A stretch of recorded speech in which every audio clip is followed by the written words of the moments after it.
I think it kind of comes down to this, Tim. Are you and your time a commodity? If so, then spend your life as a commodity. Cheap, free, easy, quick, disposable. But if you and your time are actually a precious gift, then why don't we use it that way? What would happen if we as leaders looked at time and attention both as a gift we get to give to others and a gift we get to receive from others? I'm your host, Tim Spiker, and this is the Be Worth Following podcast. On this show, we talk with exceptional leaders, thinkers, and researchers about what actually drives effective leadership across the globe and over time. You just heard from Bennett Bratt, former Vice President of Human Resources at T-Mobile and author of The Team Discovered. Bennett's expertise stems from years of exploration into what truly makes teams thrive.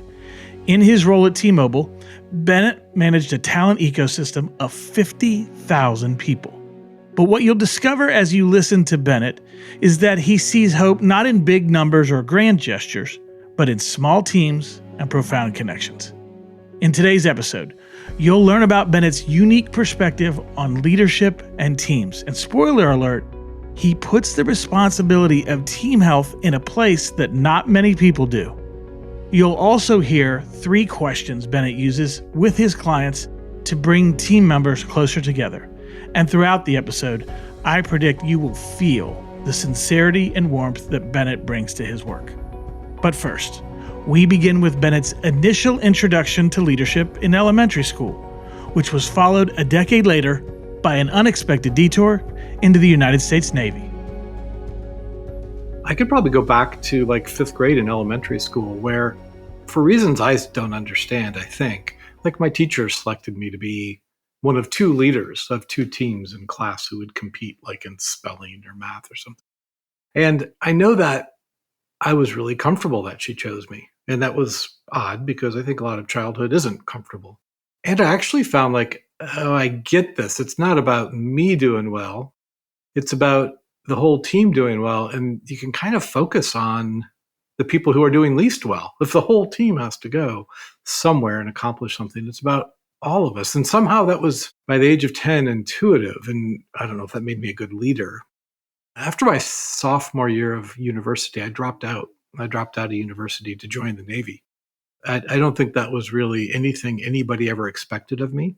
I don't know if I ever expected it of me. And a lot of people, when I went into the Navy, some grizzled old veterans pulled me aside before I left and said, don't ever volunteer for anything. Keep your head down. And I realized, I don't know if I would ever follow up that advice. Like I wanted to go volunteer and I wanted to go to places that I'd never only dreamt of. And I wanted to volunteer to lead things. And so even in boot camp, I volunteered to be the leader of this recruit company. And I learned so much trying to be responsible for 80 other recruits, trying to help us all get through a day and do things the right way. And after the Navy and having a lot of experiences, just without training, without anybody ever saying, here's a great way to lead, and just using purely intuition, I think I ran into periods of my life where I was not equipped to lead. Like I was just a fish out of water. But then later in my career, I was vice president of HR at T-Mobile, and I had an organization of 250 people and 10 phenomenal directors. And then you realize leadership is a full-time job. And somehow between some mix of what came naturally and what I learned and what I saw other people demonstrating for me as really, really wonderful leadership. And then on the flip side, leadership I would never want to emulate in a million years.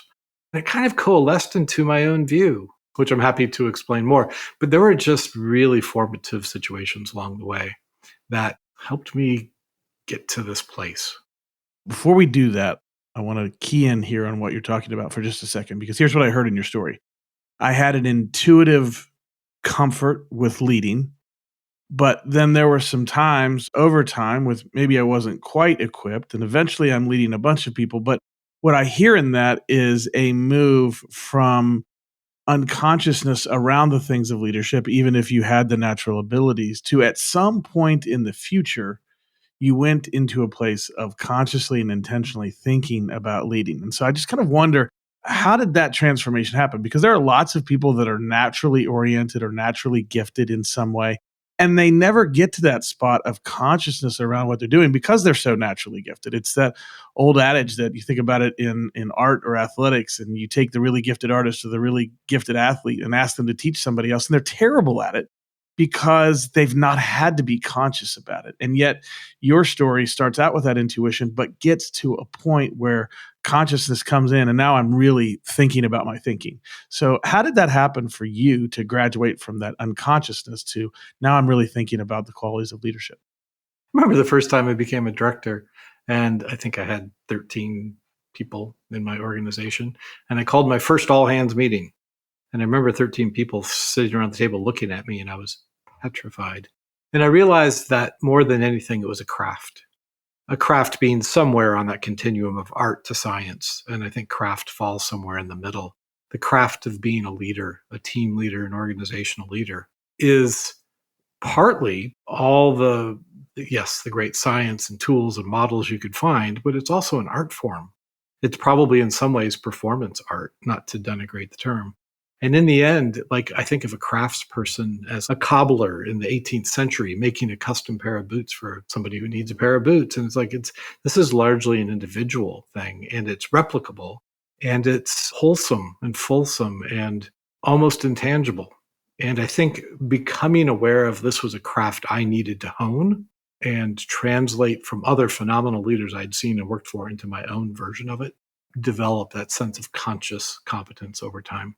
Something I want to say to the folks that are listening now that might fall a little bit more into the hard edge, data driven aspects of leadership. And I'd even put myself in that category to a certain extent with an engineering background. As we begin to squirm a little bit when Bennett starts to talk about the art and the craft, and is this going to be something I can lean into? I'm just going to say in advance, hang in here with us.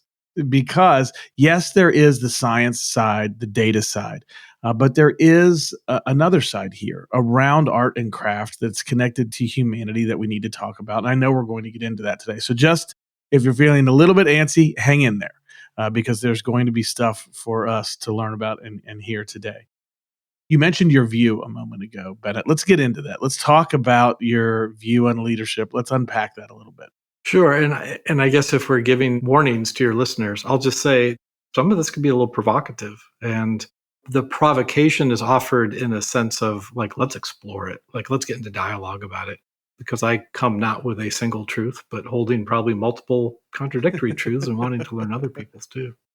Part of my worldview at this stage of life is it's maybe just a function of getting older, but it's about, the duality that a lot of the universe gives us or has given us, like heart and mind, as if these are two separate things, and you can draw a dividing line between heart and mind, or brain and body, as if these are two separate things that can be separated. And in fact, from a holistic perspective, they are always intrinsically connected and influencing each other. And I think when we start to talk about leadership, I focus a lot on teams. And I think there's a lot of dualism that's given us about leadership development. And then teams are separate. They're somehow down there. It's okay that we neglect them because the biggest bang for our buck is to develop the leader. And the first thing I think I would describe as my framework I hold is that the leader and team are indivisible. The team is the setting where leadership is offered into a marketplace, and people either consume your leadership or they do not. When I work with a client group, I work with a leader and a team together as an intact ecosystem. I can't imagine a world in which I want to go take the leader aside, teach them or coach them in wholly new things, but then not also work with the intact ecosystem that needs to consume that leadership, or the place where the refining fire of that leadership is honing the edge, the crucible where that happens. And so it becomes a much more rich but also complex place where we talk about leader and team as an intact ecosystem. And that's the place where I love to have very rich discussions. What's fun about this for me, Bennett, is to be able to engage. You've got some ways of thinking and some ideas around teams and leadership, as you've just alluded to, that might tweak people a little bit here as we listen, and including me as a person who's so passionate about leadership. but I love the chance that we have here to dialogue about it. So you talk about this idea of leaders and teams, and that here we go. Leaders can't fix teams. What? Talk to us. Let's start with a little story. A CEO will call me up and we'll have a conversation. And I'll say, tell me some stories about your team. Tell me the first story about when you're immensely proud of them. Tell me a story about when you want to put your head through a wall. Just tell me the pathos of your team. And invariably, they will get to points in their conversation about, like, I can't believe these people can't work together. I can't believe they just live in their silos. They won't collaborate. What am I paid to babysit these people? These are fully functioning adults. And then I just let it go. And then we get to the end and I'll say, CEO, I just need to tell you, you cannot fix this team. You cannot. And then they look confused. And I said, nor can HR, nor can I. The only thing that can fix a team is a team. Teams fix teams. Because that is where the ownership for thought and feeling and behavior lies. The ownership lies in each team member themselves. There's nothing magical a leader can do that somehow gets people to trust each other or to feel psychological safety with each other. Sure, leaders have tons of influence and they can absolutely create the climate within a team where trust is valued or built, or when trust is fractured, it gets repaired. But this state inside of me, if I trust you, Tim, in this moment, that is something you can't change in me. That is me taking responsibility for how I feel, what I think, and how I act. And when we do that, we begin to place the ownership for the team and its effectiveness where it belongs, in the team. Yes, leaders have an outsized influence. Yes, they can do amazing million things. Yes, your book, I love your book, right, by the way. And I agree with so much of it. I can't even, it's hard for me to find any place I disagree. It's so intuitive and just aspirational in its concepts. But the fact that you can't teach that to a team member, other than you can bring it as a leader and say, look, here's what I'm aspiring to, but you tell me, what are you aspiring to? What does good look like here for us? And then the leader's in the role of helping the team have its most important conversation. And what a beautiful role to be in. So talk to us about those important conversations, because I'm just imagining as you unpack this dialogue that it sounds like you've probably had many, many times with leaders that we've got fissures in a team or a little rough going, and now the team's going to have to step into correcting, healing, whatever the words are that you would use. That leader brings his or her influence, but then what? Oh, okay. All right. So teams got to heal teams. Now what, Bennett? So I was talking recently with a CEO of a mid-sized company who may become a client. I'm not sure at this point. And I asked him to tell me this very particular story. And he's like, I just can't believe I have to show up and tell these people that they don't agree with each other. Like, why do I have to tell Tim and Shina that they actually don't disagree, but they're not talking? Why do I have to triangulate myself into that? I said, you don't. What are you doing to stimulate the conversation within the team so that diverse perspectives are brought up and people can find and explore and be curious about the ways in which they disagree, having to do with strategy, culture, business results, operations, climate, whatever you want? And he said, well, I don't know how to do that. So I just keep bringing up in my team meetings that these people disagree. And I said, well, what if you offered a different question, a different frame? What if you said, hey, I'd like to take 15 minutes to explore with each other where it is we might have a hunch that we disagree. And I just want to give you 5 minutes to write it down. And then I want to give 5 minutes to read our list. And then I want to give 5 minutes to reflect on them. And what would we find? Now, think expansively. Where do we possibly have hidden differences that aren't safe to bring up? What could we explore if we just took a few minutes to attend to ourselves that way? And see where it goes. So what happens if a leader or a team, depending on how you want to articulate it, hasn't been able to foster a safe, open dialogue around things? And you've asked this question, where might we disagree? And there's a whole history of how this team has interacted with one another that may or may not necessarily have a history of talking about those kinds of things, being okay with disagreeing, being okay with saying, looking eyeball to eyeball with another person and saying, it's not that I disagree in general, it's that I disagree with you. So what do you do then? Because you may not have the history of how do we do this well or in a way where we come out the other side. in a better place, what happens then as you're helping these teams move forward? So, sometimes I'm coaching the team and the leader together, and we're very specifically building these dialogues and having the most important conversation they could ever hope to have. But other times I'm not, or I'm trying to equip them to be able to do this when I'm not there with them. Mm. We have this acronym we use called SNOW, SNOW, which really the words are see, name, own, and work. And the logic goes like this. And S could be sense. See or sense what's going on. Are you just aware of what's going on around this table? What feeling you might be having inside of you? What needs are being met or not? And if you can see or sense it, can you name it? Could you give voice to that and just say, I just need to own that we've been talking about this topic for 20 minutes. We don't seem to be making progress and I feel uncomfortable. Could you name it? Could you give voice to it? Odds are good if you could, other people might too. And then the team faces an interesting moment because you can talk about that, see who's feeling the same thing and who's not. Maybe you could choose to shift the conversation together to get more towards the point that has to be accomplished. But then you can own it. And you could say, yeah, you're right, Tim. I thank you for bringing that up. We are stuck on this very particular point about budget, and we always get stuck every year. And I'm wondering if we can't find a way around this. What would help free this conversation so we can make progress? And then you get to the W, the work side. And simply by snowing in a conversation, teams gain the ability, and this isn't the leader's job. I think if you're at the table and you're on the team, be it a team member or a leader, I think you should feel free and equipped to say, I'm sensing something. I need to name it. Anybody else? And then we can take individual and shared responsibility for the team's conversation. And I think that could be on any topic, something quite undiscussable or something like, why do we always have to have pizza with meat? Like it can be anything about the team's norms or habits or preferences or decision making.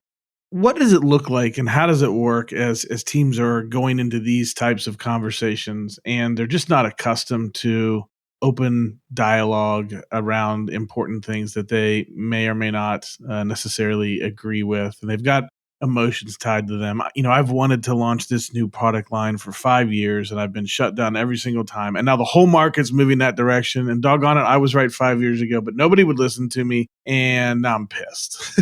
And so, maybe we're not really good at getting the truth out there, whatever it might be. And yet you're inviting them to that space now with people who are, maybe for some teams, really not skilled at this, really not accustomed to this, really not comfortable with it. How do you help them move forward? For those of us that might have been on teams like that, what do we need to be thinking about? Because surely we're not going to be world class in the first conversation. So how does it progress? What does it look like? What do we need to be prepared for to move into kind of a healthier, more productive type of dialogue? I love that framing for that question. I think we need to relieve ourselves of the burden of being world class. I don't know if there really is an archetype of some great team that all people should aspire to. I think teams are so radically diverse with radically diverse people that when teams can finally settle into a sense of acceptance, this is us. We are here with all of our faults, all of our foibles, all of our strengths, our aspirations.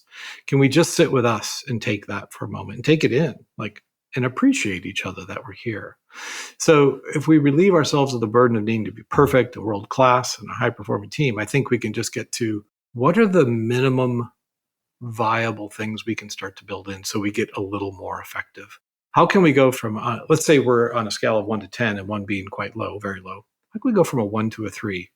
In just this next month, how do we actually become more effective by building in clarity, by becoming better listeners, by being more curious, and then also being very focused and pragmatic on the changes that are totally within our control? And I'll throw one more acronym at you. This one is, I pronounce it as PICO, PEACO, PICO. And we often talk about this in the team because it's what I try to bring when I'm coaching the team, but I also invite you and everybody else on the team together. P being pragmatism.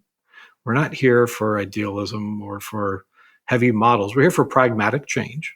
2, empathy or compassion. Every one of our jobs is tough. You think you got it hard? I got it hard. But can't we all just agree that we can have compassion for what it really is tough being in this role or in this team or in this company? The A, abundance. You know what? Most things that teams need, they actually have that wisdom inside of them. It's more a point of unlocking that abundance and listening to each other. C of Pico, curiosity, and therefore asking really good questions rather than creating grievance like, you never listened to me for 5 years. Now I'm pissed off.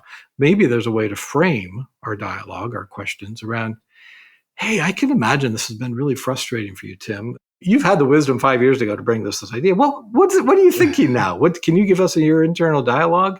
And then O of Pico, optimism. Like, why can't we change? When we start to take ownership for this team and its effectiveness, I believe it's all upside. Yes, it will be difficult. Yes, we feel a little awkward. No, nobody's taught us how to do this. But why not be optimistic? We can be pragmatic, empathic, curious. All the answers are here. We can find them. Fascinating. I'm just imagining you in the room on the side, watching teams interact, dialogue, making your mental notes, coaching leaders and teams through being better leaders and teams. It's kind of a fascinating space as I just imagine it in my mind's eye. And that may not even be the way it plays out, but that's the way I'm playing it out in my head right now. I just think about all those unique circumstances and situations that you get invited into. Talk to us a little bit about some of the places, and obviously you'll anonymize this, but the point is, what are the circumstances where you get to come in, help people with things like, Pico and snow, and all of a sudden you start to see change and shift that really benefits them? Well, it gives me goosebumps when it happens because I truly do see teams in every walk of life, in all sorts of different phases and states of being, go through this. I think not because I'm there as much as like they do eventually take ownership for themselves. But for your data-centric folks, let's just say that all of my clients exist probably on a bimodal distribution. And one mode of this distribution is the fractured, the places where there have been so many significant things broken that they don't know where to turn. And I'll tell you about those teams. But the other side of the bimodal distribution are probably teams that they say, hey, we're good enough. Like, we're pretty good. We're also bored out of our brains. We're not taking on transformation. We're not actually, if you take the yearly salary of all of us and then you divide it by 2040 or 2080 hours, and you looked at how much we spent to have all of us sit in this room right now, we did not generate that value. And something is amiss. We have so much more potential. So how do we grow? How do we change? And of course, there's everything in between too. But I would just say that with the very fractured teams, a lot of times they have learned that it is not safe. It will likely never be safe. And they can't trust and be open with each other. And so literally I had one client, I got brought in after a police investigation had been wrapped up. About a third of the team had been fired. And some people who probably should have been fired weren't, and they remained on the team. So way to set the bar for us on what fractured looks like to begin this story, Bennett. All right, I don't know how many people listening where the fractured team story starts with the police, but okay, good. We've had the police in, a third of the people gone, and probably more should have been let go as well. All right, so in comes Bennett. What happens now? I might just say, hey, do you all know each other? Do you know each other's names? If I asked you about each other, could you tell me? And so here, let me hop back up. What I'm going to try to do in either case is start to restore some humanity. So much of what we go through in organizations and in teams can be traumatic. And this is a pretty extreme example. But we could also pick examples where like a really horrific leader has been shown the door and tossed out. And there were some of the examples like that in your book. And this team is in recovery mode. Right? This team is like, how are we going to get to some place of a level set where we can even just have really important conversations? And so it's about restoring the humanity. I'll tell you, Tim, this is something I learned from a colleague a number of years ago. Quite often I'll pair people up. Like imagine you and I are paired up in this team right now, and 10 people, so 5 pairs. And I just have people go through this cute little exercise with each other. I say, we're going to start with this. You ask each other these 3 questions. First one is, what do you love most in life? And so Ben asked Tim, what do you love most in life? And you get 3 minutes to answer. And then you have to look me in the eye and answer. Bennett, what do you love most in life? And I get to answer. And that seems pretty easy, right? We can do that. And then the next question is, what do you fear most in life? And I go, Tim, looking you in the eye, what do you fear most in life? And then you look at me and I have to answer. And then the third one is, what do you hope for most in life? And then you ask me. So that's 3 minutes per answer times 6 answer. That's 18 minutes. Nobody's listening other than you and me. And we get done with this little exercise. And I write about it in my first book, The Team Discovered. And we debrief this. And I ask people, like, what'd you learn? And quite often, the number one answer is, I can't believe how alike we are. I can't believe we care about the same things. And even where our answers varied, I totally get why they feel that way, or why they fear that, or why that's what they hope for.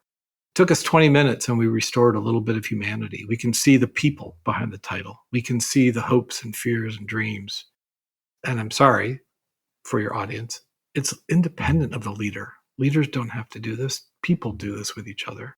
You and I could do it right here, Tim, and we'd end up with some place where we'd be like, I totally get you as a person in your 9 minutes of answers. I can see the humanity. And that's one place to start, right? When we need to actually go back to who are we and why are we here? Well, what a powerful set of questions. It makes me wonder, though, if I'm on a fractured team, especially when you said the second question, what do I fear the most?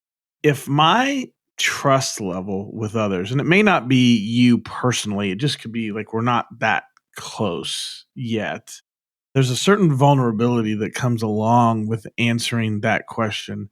And I don't know that I'm ready to put that level of vulnerability out there. How do you address that reality for individuals within the team? So from a practitioner perspective, I'm the coach in the room with people. I think sometimes there is such a lack of trust and psychological safety that the only thing I can do is prime the pump, their dry pump, their dry well, with my own sense of vulnerability. And so I'll quite often start sessions with being very vulnerable. They don't know exactly what I'm doing and why, but I could start just with a little check-in that says, hey, you know what? I'm nervous being with you all. I want to admit, I know that you've had a rough journey, and I think that we can do amazing work today, but I'm a little bit nervous. I know there's strong, strong feelings in this team, and I'm here to hear your story and help you hear each other's story and fashion the next wonderful thing that comes next for you all. So in this way, I'm priming their pump with my own vulnerability, hoping, and it doesn't always work that way, that they will then begin in some ways to take very small, reasonable steps of vulnerability themselves. And I'm not saying that's mandatory. A lot of people can't stand that kind of stuff. But I do think it does help. It does help. If I need them to have a really important conversation about budgeting, I actually need them to be able to talk to each other as people. It's so good. I'm just imagining, I mean, I don't know what everybody else listening is leaning into right now, but I am like, oh man, I would love to be in the room with Bennett for 18 minutes of that. And I don't mean as an observer, I mean as a participant. One of the things that just blows me away about where our world has gone to, amazing things from a technology standpoint, and not all of them good. And so the idea of sitting knee to knee with somebody and having that conversation where you say, you know, what do you love? What do you fear? What do you hope most in life? And to give somebody that kind of undivided attention, even for 3 minutes, unfortunately, it's becoming a more and more and more unique experience to have 180 seconds of somebody's undivided attention on a really important topic. So that's the sad news and the bad news. The good news is it's happening so infrequently, it is very easy to stand out in a positive way. If we will simply show up unattached to our, devices and doing the best we can to rid our brains of the preoccupations and distractions and to be totally with somebody for 3 sets of 180 seconds. It's just a tremendous gift. And I smile just thinking about being in a conversation like that. I had a chance to kind of become a part of somebody's family through a relationship. And this family went to a family reunion. So there were like 14 people sitting around this table out on this deck of this Airbnb. And nobody really knew me and I didn't really know them. And everybody was chit-chatting. It was just a chit-chat kind of thing, kind of a campfire type of moment. And somebody asked me what I did and how I did it and why I did it. I said, you know what? I said, if you are all willing to, let me just throw this out there. We'll go around in a circle and I'm going to ask 3 questions. I do this with clients. And they're, what do you love? What do you fear? What do you hope? And we did that and it lasted about an hour. And by the end, there were a number of people who were just crying in tears because these were people who had known each other for decades, and they had a moment of authenticity and vulnerability. And I'll even tell you this, Tim, I don't know if my mom would ever listen to this, but my mom is 89 years old. And she recently lost my dad and my brother, and she was feeling kind of disconnected in some ways. And I said, Mom, go ask somebody at the retirement home these 3 questions, and then ask them to ask you these 3 questions. And then I want you just to tell me what the experience is like. And she did it. And she came back, and I talked to her, and she's like, I've never had such a conversation in my 89 years. And I'm like, isn't this the gift we can give each other no matter what? Isn't this something in the crush of operations and OKRs and budgets and turmoil and M&A and firings and rifts and marginalizing each other and failing to see each other? Do you not have 3 minutes to listen to my 3 answers? Can't we? Let's do it now. Why not? Do it at your dinner table tonight, and just see how it goes. One of the things that I encounter with folks is we talk about the connection with others, whether it be leaders or others, just in general. I oftentimes hear people say, I just hate small talk. I just don't like being engaged in small talk. And I get that. It's not really, I don't know that I want to talk about the weather or whatever other small talk thing. And so what I encourage them towards is very similar to what you're saying. And I'm just kind of want to kind of buoy and lift up and support and align with what you're saying, because if you don't want to be in a small talk conversation because it's not that valuable or interesting, then if I'm being a little bit blunt about it, then don't be in a small talk conversation. Instead, bring the howitzer that Bennett's talking about. And granted, okay, you don't have to go that far. Maybe if you don't feel like it's the right environment for what do you love the most, maybe you say, tell me about something that really lights you up. What really gets your attention? Something that you really love to pay attention to or be engaged with. So it's slightly modified there. But I think of that as you share these 3 questions, that there are ways for us to be in deeper, more valuable conversations with people in any time in life, not around our own dinner table or around somebody else's. And I love the framework of these 3 questions. I think it offers us a lot of access to one another, not to always agree, but maybe to more clearly see. That's beautifully put. I was in Costco last weekend. I was wandering around, and this very elderly gentleman was wrapping up his, the free sample. You get your free sample of a taquito or a chip and whatever. And this guy must have been in his 70s, and bless him. And he just looked like a guy who had given out free samples for hours and hours. And I walked up to his thing, and he was all done. And he looked me in the eye, and he said, "How are you?" And I said, "I'm good." I said, "How are you, sir?" And he's like, "I'm tired." And I said, "Can you tell me one unexpectedly beautiful thing that happened today?" And he did. He told me the story about a little girl who had dropped her thing and she was crying, and her mom was starting to get kind of, people with carts and pushing by, and everybody just paused for a moment, and she got her free sample. And he's like, "I thought that was beautiful." And so as much as I might dislike Costco with free samples in the parking lot and the whole thing, it was just a moment for me to look somebody in the eye and ask him a question about his day. And I think it kind of comes down to this, Tim, which is like, are you and your time a commodity? If so, then spend your life as a commodity, right? Cheap, free, easy, quick, disposable. But if you and your time are actually a precious gift, then why don't we use it that way? And it comes back a little bit to the leader and the team thing too. I see everybody on that team as a precious gift, and their time is immensely valuable.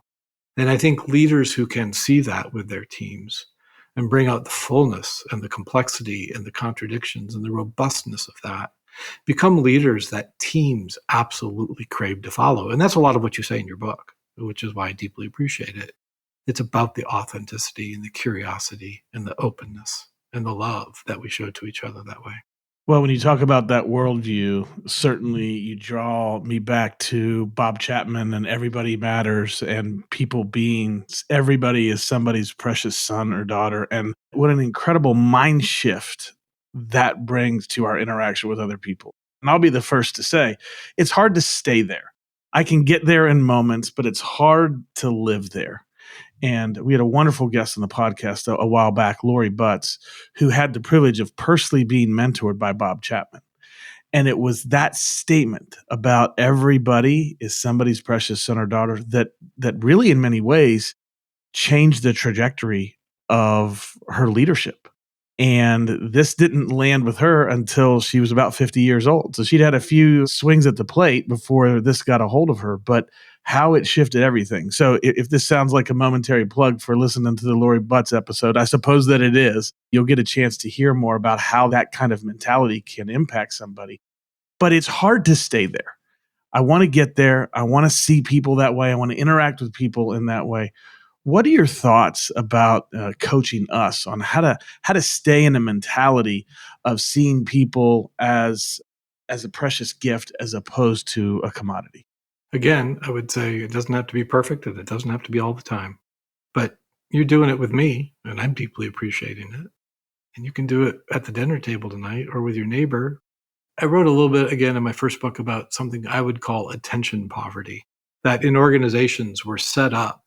I won't say it's a game. I won't even say it's intentional, but it's definitely a feature, not a bug, of being so consumed with a billion things to do and managing things off the side of your desk. And I have compassion for this. I used to manage 10 things off the side of my desk while I had a day job and 3 other things to do. But the toxic side effect of this, the world we're in right now, is that we have such poverty of attention. Yeah. And it turns into neglect when it's rolled out at scale. So we end up in organizations with a sense of poverty and neglect. And really, I think the only thing we can do, so people say it's a matter, well, I don't have time for this. And I'll say, when did time become an argument? We all have 24 hours in a day. It's never about time. You are not bending the laws of physics, not by yourself. You have priorities. And the question will become, what is your priority? And if, let's say, seeing other people, snowing them, seeing and naming things, having this conversation, whatever it is, if that is, let's admit it, number 20 on your priority list, it's not going to come up pretty frequently. In fact, the chances of our coming up are pretty slim. But if you can nudge that up to number 9, and somehow now it's in your top 10, and you can take a moment whenever it's offered to you, or when you can squeeze a moment out and just say, I'm here with you now. I want to see and hear you. I think you begin to realize how precious this is and how you eventually crave doing it and how you can't not do it. Now, no, not all the time, not every meeting, not every person, but I'm not asking for every. I think it's just now and then. They say about dogs, pets and kids, get down on the floor. If you really want to know your pet or your child, get down on the floor, read on the floor, play on the floor, see the world through their eyes. And I think that's true. I mean, it's parental for me to say that, but I think it's true for leaders also. You have to meet your people where they're at. You have to see the world through their eyes, what they struggle with, what they regret, why they don't want to consume your leadership at some point. And that sense of compassion and empathy is what can fuel us to do great things together. It's really rich. It's really rich. And now, as I'm thinking about the folks that are listening, and hopefully we've opened up a few eyes, maybe even a few hearts to the idea of how we interact with one another. What are some closing thoughts here? I mean, you wrote a book, The Team Discovered, where you dig into all of this and more. For those of us that have maybe been in your typical rising leader, titan of industry, all of that sort of perspective on leadership. And now you're throwing at me questions about, what do you love the most? What do you fear the most? We're talking about seeing people as precious gifts as opposed to commodities. How, as I begin to kind of exit the time that we've had together, what would you want somebody, the person I'm describing, in many ways, myself, I would say, in terms of being enamored with all the things that can be accomplished through organizations and teams? What would you want us to land with, to sit with, as we begin to exit the conversation today? So it's a little thought exercise. You're a manager. You're up and coming junior titan of industry. You've got your cape, but not your tights. You're an emerging superhero. You've been tagged as a high potential. I want you to do this little thought exercise. Imagine that for your entire career, you carry around with you a jar. Your entire career, let's say from 22 to 62, 40 years. And in that jar, you can put as often as you want only one thing, a little note. So every time you did this one thing, you get to put a note in your own jar and you get to open this at the end of your career. So now what are you going to write down on this note that you're going to put in the jar? It has to be the same thing every time you do it. Is it, I stayed in budget? Is that the one thing that at your end of your career, you want to open that jar? I'm imagining like finding like a rock where you can crash this jar open and all these notes come spilling out. Or is it this? I ended every meeting on time. So every time you do it, great, note in the jar. And you're going to look at 1,000 of these notes over the course of your career. Or is it, I saw and heard the people who depended on me? Or is it, I developed teams and I had such a positive, contagious effect that I think I made the world a better place by attending to the things I cared the most about? You get to pick, right? And now, what do you want to be known for? What mark do you want to leave? What are you going to put in your jar? What do you want them to say at your retirement party or at your funeral? Or what do you just want to have as a quiet, warm, peaceful feeling as you move into retirement? What is it? And for me, I think this is our point of aspiration. Even if we don't know how to do it perfectly, we can still try. Even a good try goes in the jar. It doesn't have to be done perfectly. And so that's an answer that only you can answer. And you have not only the right, but the responsibility to answer. That's up to you. And I'd love to be in dialogue about it. I'd love to hear your thoughts and you can hear my thoughts and we can spur each other on to things that we want to do in this one precious lifetime. I think when we look around society today, I think we look at our organizations. I think we look at levels of engagement, levels of declining trust in large social institutions. I think we look at a fractious world filled with polarization and grievance. I can only end in one place, which is hope. I think our hope for us is in our teams, in our small social ecosystems, in our families, in our neighborhoods, in our religious institutions. Like there is a place we have to learn to go to find connection and hope. And I think it's in these places that too often get neglected. And I think it's within the reach of every single one of us to make our teams a better place. How about Bennett Bratt? I predicted at the beginning of the episode that you would be able to feel his warmth and sincerity, and I could just say that I sure felt it as he and I had a chance to visit. I want to point out a few things about my conversation with Bennett, and one of those things is just an infused thing. It wasn't a teaching point that he had, but did you notice over and over again where he resisted the idea of perfection? No, don't worry about doing everything perfectly that we're talking about. Just do it a little bit better. Just take a step. Just make a little progress. And I think that is a profound thing to notice because some of you might be like me. You have a leaning towards what would be perfect. And that can really hurt us as leaders because it can cause us to miss the progress that is happening. But this is not an issue just for other people. What about when we look at ourselves? Are we seeing and looking for progress, not perfection? So I think Bennett brought that into the conversation multiple times, and I think that alone is worth paying attention to. Another thing that I want to bring your attention to is a phrase that Bennett used in there, and the phrase was this: attention poverty. Boy, that got my attention when we were visiting. We live in a world that is starved for attention. And what happens if we can be leaders who show up and give full attention to others? What a gift that is. Now, I mentioned in the opening that yes, attention and time can be gifts that we give others, but I actually also think it's important to think of those as gifts to receive, lest we become just assuming that we should always get that from everybody else because we sit in a leader's position. When somebody we're leading gives us their full time and attention, wouldn't it be healthy? Wouldn't it be good of us to see that as a gift that they are giving us? Rather than just, oh yeah, you ought to do that. And maybe to an extent that that's true, but what if we had a greater sense of gratitude and appreciation in a really, really noisy world when the people that we're leading show up and give us their full time and attention? So this attention poverty idea, I think, yes, by all means, it challenges us as leaders in terms of what we are giving to others. But I think there's also something for us that's valuable to hold on and see that as a gift that others give us, not just something we assume that everybody should show up with. Finally, when it comes to my conversation with Bennett, one of the things that just showed up time and time again is the idea of seeing people, not as full-time equivalents, not as employees, not as workers, not as people simply to help us get something done, but as people, full, live humans. And I think many of us aspire to see others in that way, but we aspire, which inherently means that sometimes we fall short. And so that leads me to the question I want to leave you with today.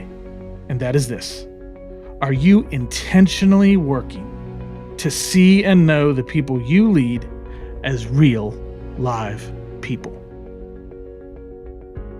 This is Tim Spiker reminding you to be worth following and to follow us wherever you receive your podcasts. If you've heard something valuable today, please share our podcast with your friends, family, and colleagues. And if you're up for it, leave us a 5-star review. Thanks for listening.